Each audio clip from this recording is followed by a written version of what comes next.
रोखठोक वार्तांकन, रोखठोक बातमी। उजनी धरणाच्या पाणलोट क्षेत्रात शनिवार संध्याकाळपासून पावसाचा जोर वाढला गेल्यानं उजनी धरणातून 5000चा विसर्ग सोडण्यास सुरुवात केली आहे। त्यात वाढ करत तो 70,000 केला होता।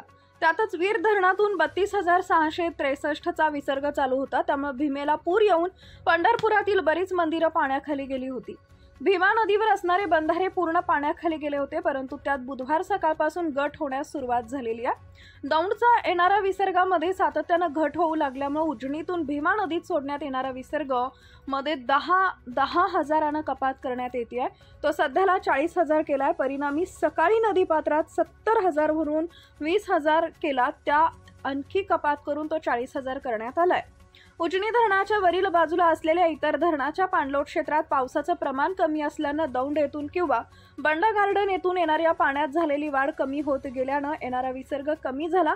स्थानिक पाण्याचा विसर्ग कमी होत गेल्यानं धरणातून भीमा नदीत सोडण्यात येणारं पाणी हळूहळू पुन्हा कमी करत ते 25,000 ते 30,000 क्युसेकवर पाठवण्याची शक्यता आहे। त्यामुळे सकाळी सोडलेल्या पाण्यामुळे तुडुंब भरलेली भीमा नदी पात्र हळूहळू पूर्वपदावर येऊ लागण्याची शक्यता आहे। त्यामुळे नदीकाठच्या शेतकऱ्यांना दिलासा खोऱ्यात मिळालेला आहे।